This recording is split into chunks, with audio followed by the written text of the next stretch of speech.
Durante casi 2000 años, la enseñanza cristiana tradicional te preparó para esperar el regreso de Cristo, el juicio final, a morir para finalmente entrar al reino de los cielos, un lugar futuro, distante y reservado para después de esta vida. Esa espera organizó calendarios litúrgicos completos, movimientos religiosos enteros, generaciones de fieles viviendo con la mirada puesta en un horizonte que siempre estaba un poco más allá.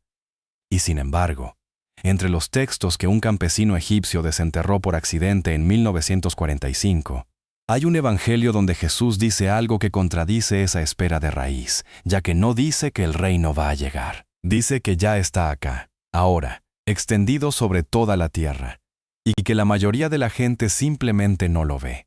Ese evangelio se llama el Evangelio de Tomás, y forma parte de la biblioteca de Nag Hammadi, un conjunto de textos que la Iglesia decidió no incluir en la Biblia. Y lo que Jesús dice ahí sobre dónde está realmente el reino, sobre por qué la mayoría de las personas no logran verlo aunque lo tengan literalmente enfrente, y sobre qué hace falta para finalmente percibirlo, es una de las enseñanzas más radicales que sobrevivieron de todo el cristianismo primitivo. En diciembre de 1945, un campesino egipcio llamado Muhammad Ali al-Zaman cavaba cerca de un acantilado en las afueras del pueblo de Nag Hammadi, buscando un tipo de tierra fertilizante que los agricultores de la zona usaban desde generaciones. Encontró una vasija de cerámica sellada, enterrada a los pies de la roca. Al principio dudó en romperla, temiendo, según relató después, que pudiera contener algún espíritu encerrado. Cuando finalmente se animó, adentro había 13 códices encuadernados en cuero, escritos en copto, conteniendo alrededor de 52 textos distintos que nadie había vuelto a leer en más de 1500 años. Antes de seguir, suscríbete si realmente amas a Dios, continuemos con el video. La historia de lo que pasó después con esos libros estuvo a punto de terminar en tragedia total. Parte del material fue quemado como combustible doméstico antes de que nadie comprendiera su valor, y el resto quedó disperso entre vecinos y conocidos de Muhammad Ali cuando éste, envuelto poco después en una disputa de sangre familiar, temió que la policía registrara su casa. Anticuarios, coleccionistas privados y finalmente investigadores académicos tardaron más de 3 décadas en reunir y traducir la colección completa, negociando el acceso pieza por pieza, códice por códice, hasta reconstruir el conjunto que hoy conocemos como la Biblioteca de Nag Hammadi. Uno de esos textos es el que hoy conocemos como el Evangelio de Tomás, ubicado específicamente como el segundo tratado dentro del códice conocido como Codex II. No es un evangelio narrativo como Mateo o Lucas, con relatos de milagros y parábolas contadas en tercera persona. Es una colección de 114 dichos, atribuidos directamente a Jesús, sin ninguna estructura narrativa que los conecte, presentados uno tras otro, casi como una lista de enseñanzas que alguien decidió preservar exactamente como fueron pronunciadas, sin el relleno biográfico que sí incluyen los evangelios canónicos. El especialista James Robinson, quien dirigió el equipo internacional que tradujo y publicó la colección completa al inglés en 1977, señaló que este formato de colección de dichos, sin narrativa alrededor, coincide con lo que muchos estudiosos del Nuevo Testamento habían teorizado durante décadas sobre una fuente hipotética llamada Q, un documento perdido de puros dichos de Jesús que, según la hipótesis más aceptada sobre la composición de los evangelios, habría servido como fuente compartida para Mateo y Lucas. El Evangelio de Tomás no es esa fuente Q, pero su formato demuestra que este tipo de colección de dichos sueltos era un género literario real y utilizado en el cristianismo primitivo, no una invención tardía. Antes de entrar de lleno al Evangelio de Tomás, quiero mostrarte algo que probablemente pasaste por alto si leíste la Biblia de corrido alguna vez. En el Evangelio de Lucas, capítulo 17, versículo 21. El mismo Jesús que en el resto de los evangelios canónicos habla del reino como algo que va a llegar en el futuro, con señales apocalípticas y un juicio final dramático, dice de repente algo distinto. Le responden a los fariseos que le preguntan cuándo va a llegar el reino de Dios.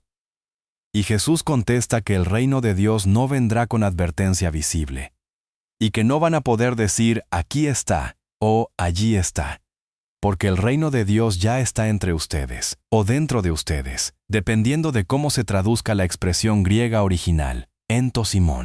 Ese versículo generó siglos de debate entre traductores y teólogos, precisamente por la ambigüedad de esa expresión griega, que puede leerse tanto como dentro de ustedes, en sentido interior e individual, como en medio de ustedes, en sentido de presencia colectiva visible. La mayoría de las traducciones tradicionales al español optaron por versiones que suavizan cualquier lectura demasiado mística, prefiriendo formulaciones ambiguas que no comprometan la doctrina establecida sobre un reino futuro y apocalíptico. Vale la pena notar que este debate de traducción no es un capricho académico reciente. Ya los primeros comentaristas cristianos, siglos antes de que existiera ninguna traducción moderna, discutían intensamente qué quería decir exactamente Jesús con esa frase. Precisamente porque, leída en su sentido más directo, entraba en tensión con el resto del marco apocalíptico que domina la mayor parte de los evangelios sinópticos. Algunos padres de la Iglesia optaron por interpretarla como una referencia a la presencia física de Jesús mismo entre sus oyentes en ese momento específico.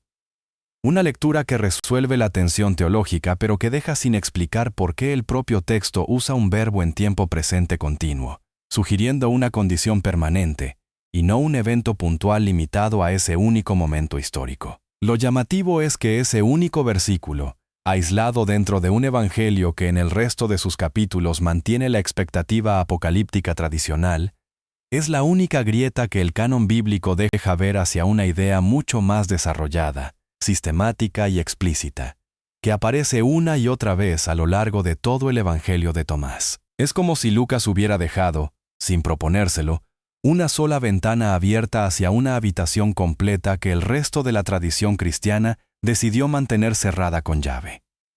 Acá está la afirmación central, y quiero que la pienses con calma. Mientras que los evangelios canónicos presentan el reino de los cielos fundamentalmente como un destino futuro, algo que llega después de la muerte o al final de los tiempos, mediado por la fe en Cristo y la pertenencia a la comunidad eclesial correcta, el Evangelio de Tomás construye, a lo largo de varios dichos distintos, una imagen radicalmente diferente. Vamos a desglosarla en 4 partes, tal como aparece distribuida en el propio texto. La primera parte aparece en el dicho número 3. Ahí, Jesús le dice a sus discípulos que, si quienes los guían espiritualmente les dicen que el reino está en el cielo, entonces los pájaros llegarán antes que ustedes. Y si les dicen que está en el mar, entonces los peces llegarán antes. En cambio, dice, el reino está dentro de ustedes y está fuera de ustedes. Cuando lleguen a conocerse a sí mismos, entonces serán conocidos y comprenderán que son hijos del Padre viviente. Pero si no se conocen a sí mismos, entonces viven en la pobreza, y ustedes mismos son esa pobreza. Fíjate en la estructura de esta respuesta. Jesús no está corrigiendo una ubicación geográfica equivocada por otra ubicación geográfica correcta. Está rechazando de raíz la pregunta misma de dónde queda el reino, como si fuera un lugar al que se llega viajando, y la reemplaza con una pregunta completamente distinta, sobre autoconocimiento. El especialista Bentley Layton, cuya traducción académica de estos textos sigue siendo referencia obligada en el ámbito universitario, señala que esta inversión, de una pregunta geográfica a una pregunta sobre identidad, es la clave estructural que organiza buena parte del Evangelio completo, y que se repite, con variaciones, en al menos una decena de los 114 dichos que componen el texto entero. Hay un detalle adicional en este mismo dicho que suele pasar desapercibido en las traducciones más resumidas. La frase final, sobrevivir en la pobreza y ser esa pobreza, es particularmente dura, casi acusatoria. No dice simplemente que la persona que no se conoce a sí misma será pobre en algún sentido metafórico general. Dice que esa persona misma, en su totalidad, se convierte en la pobreza, como si la falta de autoconocimiento no fuera una carencia parcial, sino una condición que define por completo la identidad de quien la padece. Es un lenguaje mucho más severo que cualquier cosa comparable en los evangelios canónicos sobre este mismo tema. La segunda parte aparece en el dicho 113, que retoma casi textualmente la misma pregunta que aparece en Lucas 17. Los discípulos le preguntan a Jesús cuándo va a llegar el reino. Y él responde que no va a llegar por observarlo con expectativa. No van a poder decir, miren, aquí está, o miren, allá está. El reino del Padre, dice, está extendido sobre toda la tierra, y las personas simplemente no lo ven. Esta formulación es prácticamente idéntica en estructura a la de Lucas 17, lo cual llevó a varios investigadores del Nuevo Testamento, entre ellos la especialista April de Koenig de la Universidad de Rice, a plantear en su análisis crítico del texto publicado en 2006, que ambos pasajes probablemente derivan de una misma tradición oral muy temprana sobre las enseñanzas de Jesús, preservada de forma completa en Tomás y apenas conservada como fragmento residual dentro de Lucas. Es decir, no estamos hablando de una idea inventada tardíamente por comunidades gnósticas alejadas del Jesús histórico. Estamos hablando, según esta hipótesis, de una enseñanza genuinamente temprana que la tradición canónica conservó solo parcialmente, mientras que la tradición representada por Tomás la desarrolló con mucha más amplitud. D. Koenig, en ese mismo trabajo, propone además que el Evangelio de Tomás no fue compuesto de una sola vez, sino que se fue formando por capas a lo largo de varias décadas, con un núcleo original más cercano cronológicamente a Jesús, al que después se le fueron agregando dichos adicionales conforme distintas comunidades cristianas primitivas fueron desarrollando sus propias interpretaciones. Bajo esta hipótesis, el dicho 113 que estamos viendo podría pertenecer, precisamente, a ese núcleo más temprano y más cercano a la enseñanza original, lo cual explicaría su parecido tan cercano con el fragmento que sobrevivió, de forma aislada, dentro del propio Lucas. La tercera parte, y probablemente la más sorprendente de las cuatro, aparece en el dicho 77. Ahí, Jesús afirma ser la luz que está por encima de todas las cosas, y agrega algo que ningún evangelio canónico se anima siquiera a insinuar. Dice que Él es el todo, que del todo salió y hacia el todo se extiende. Y después, con un ejemplo concreto y casi físico, agrega, parte un pedazo de madera, y ahí estoy yo. Levanten una piedra y me encontrarán ahí. Esta formulación tiene un tono que los especialistas en literatura religiosa comparada describen como panteísta o panenteísta, la idea de que lo divino no está separado del mundo material observándolo desde afuera, sino presente dentro de la materia misma, en cada objeto, en cada fragmento de la creación. Es una noción que se aleja bastante del Dios trascendente y separado de la creación que domina la teología cristiana tradicional, y que se acerca más a ciertas corrientes filosóficas del pensamiento griego de la época. Algo que los primeros críticos del gnosticismo, como el obispo Ireneo de León en el siglo II, señalaron explícitamente como motivo de preocupación doctrinal. Vale la pena notar que esta imagen específica, partir madera y levantar una piedra, no parece elegida al azar. Son las dos acciones más cotidianas y más humildes que cualquier persona del mundo antiguo realizaba constantemente: cortar leña para el fuego y despejar piedras del camino o del campo de cultivo. Jesús no elige, según este dicho, ejemplos grandiosos o extraordinarios para ilustrar dónde está presente lo divino. Elige, deliberadamente, las tareas más ordinarias y menos sagradas en apariencia de la vida diaria, como si quisiera subrayar que lo divino no se esconde en lo excepcional, sino en lo absolutamente común, disponible en cualquier momento del día para cualquier persona, sin necesidad de ningún ritual especial que lo haga accesible. Y la cuarta parte, la que conecta todas las anteriores en una especie de instrucción práctica, aparece en el dicho 22. Ahí, Jesús les dice a sus discípulos que para entrar al reino tienen que lograr que lo de adentro sea como lo de afuera, y lo de afuera como lo de adentro, que lo de arriba sea como lo de abajo, y que hagan del macho y la hembra una sola cosa, de manera que el macho ya no sea macho ni la hembra sea hembra. Es un lenguaje simbólico denso, que los especialistas interpretan generalmente como una descripción de la superación de las dualidades y divisiones que estructuran la percepción ordinaria, interior y exterior, arriba y abajo, masculino y femenino, como condición necesaria para poder finalmente percibir ese reino que, según los dichos anteriores, ya está presente en todas partes. Este dicho en particular generó bastante debate entre los especialistas sobre su origen y sus posibles influencias filosóficas. Algunos investigadores señalan paralelos con ciertas corrientes del pensamiento platónico tardío, que también manejaban la idea de un estado original unificado, anterior a la fragmentación en opuestos que caracteriza la experiencia ordinaria del mundo material. Otros prefieren leerlo dentro de un marco puramente judío, conectado con especulaciones rabínicas tempranas sobre la naturaleza andrógina del primer ser humano antes de la creación de Eva.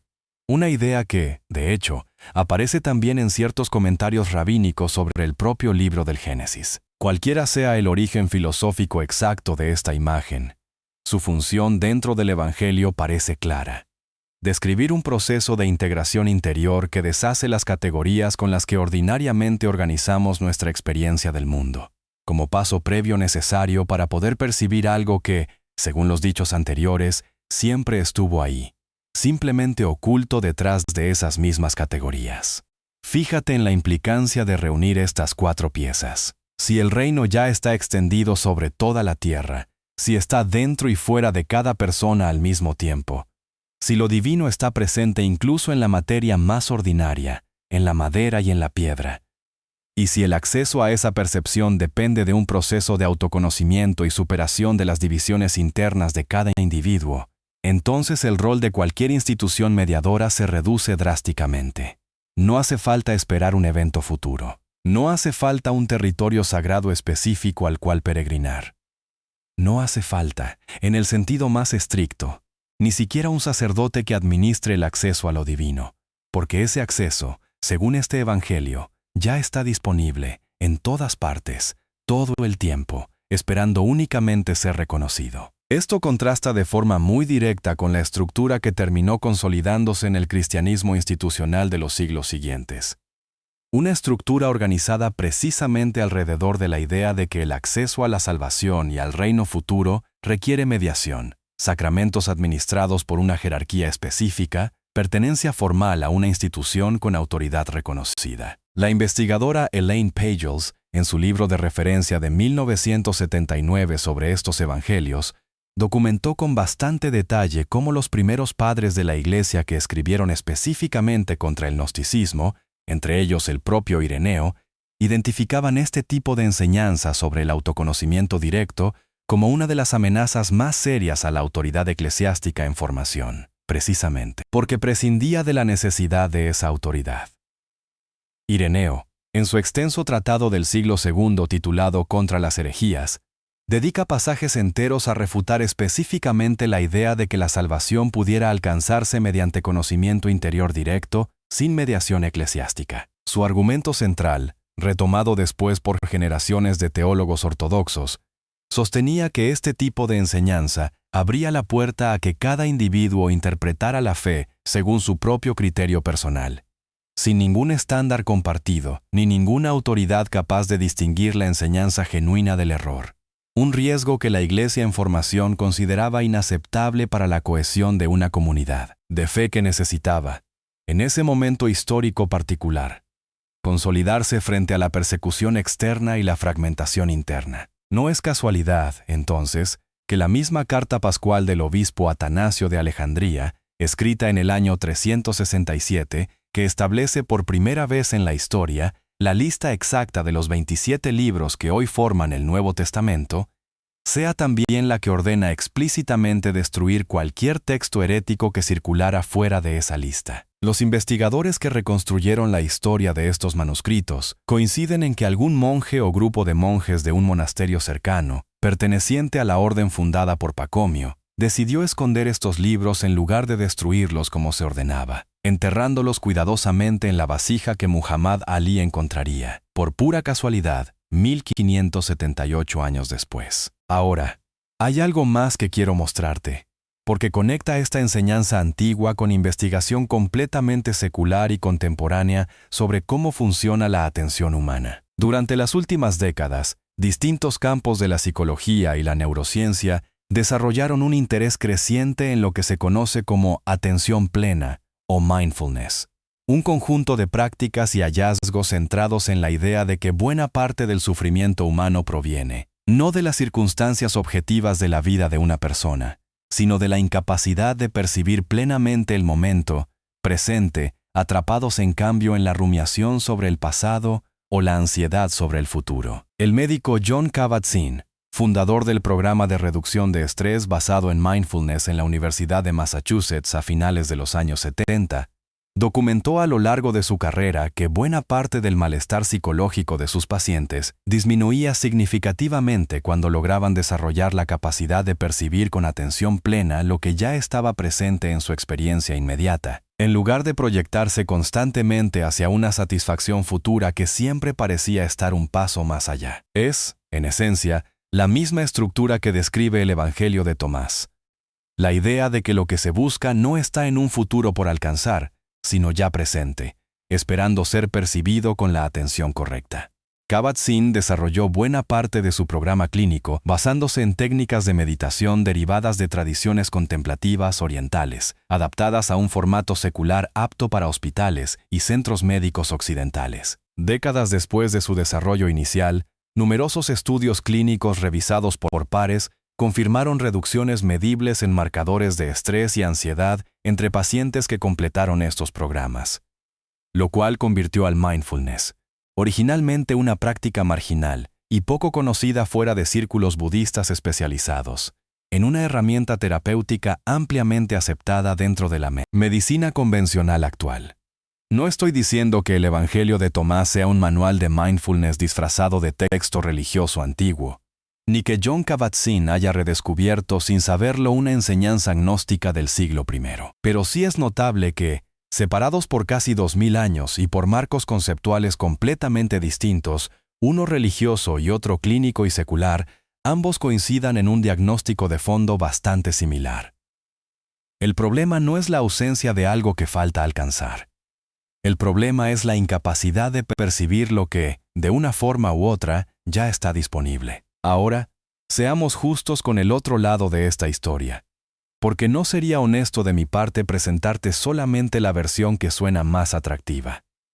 Si el reino ya está aquí, extendido sobre toda la tierra, cabe preguntarse por qué el mundo sigue lleno de sufrimiento, injusticia y dolor tan evidentes que cualquiera podría señalarlo sin esfuerzo. Es la misma objeción que, de hecho, motivó buena parte de la teología cristiana tradicional a insistir en un reino futuro, reservado para después de que el mal actual sea finalmente vencido y erradicado. Esta tensión no es exclusiva del cristianismo.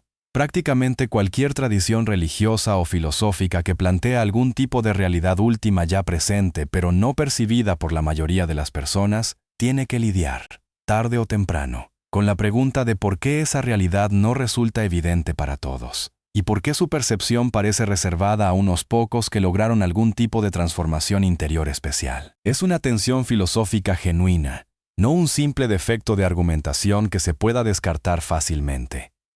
El propio Evangelio de Tomás no ofrece una respuesta sencilla a esta objeción. Su enfoque, centrado en la transformación de la percepción individual más que en la transformación de las circunstancias colectivas del mundo, deja relativamente de lado la pregunta sobre el sufrimiento estructural y la injusticia social que sí ocupa un lugar mucho más central en otras corrientes del cristianismo primitivo, incluidas varias que sí entraron al canon. Es, probablemente, una de las razones legítimas, más allá de la pura conveniencia institucional, por las que estas ideas nunca lograron desplazar a la corriente que terminó consolidándose como cristianismo ortodoxo. Una fe centrada casi exclusivamente en la transformación interior individual corre el riesgo de volverse indiferente frente al sufrimiento ajeno, algo que ni Jesús en los evangelios canónicos, ni buena parte de la tradición cristiana posterior, estuvieron jamás dispuestos a aceptar como una opción válida. Dicho esto,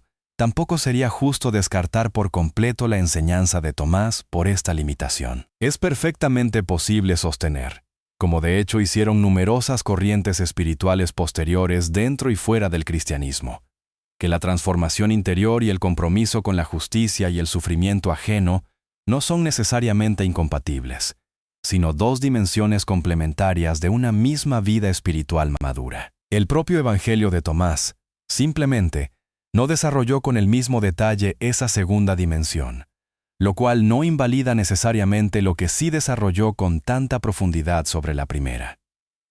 Los códices originales se conservan hoy en el Museo Copto de El Cairo, y las traducciones completas están disponibles públicamente desde hace décadas, sin ningún tipo de restricción de acceso. Y sin embargo, la pregunta sobre qué representa realmente esta corriente de pensamiento dentro del cristianismo más temprano, si es una desviación filosófica posterior influenciada por el pensamiento griego, o si preserva, como sugiere April de Konig, un núcleo genuinamente antiguo de la enseñanza de Jesús que la tradición canónica dejó fuera casi por completo, sigue absolutamente viva dentro de la academia especializada.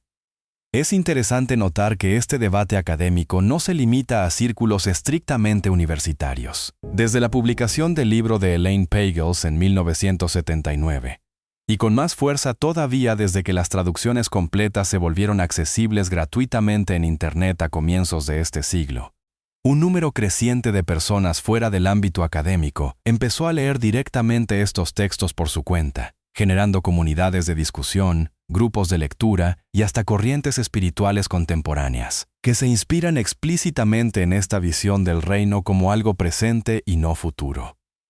Es, en cierto sentido, la prueba más clara de que la idea que este texto intentó preservar hace 2000 años sigue encontrando, todavía hoy, personas dispuestas a tomarla en serio. Y en un texto que la Iglesia decidió enterrar, literalmente, hace más de 1500 años, sigue registrado con toda claridad que hubo, desde los primeros siglos del cristianismo, una tradición completa que entendía el reino de los cielos, no como un destino lejano al que había que llegar después de la muerte, mediado por una institución específica, sino como algo ya presente, en todas partes, disponible, para cualquiera que lograra desarrollar la capacidad de percibirlo.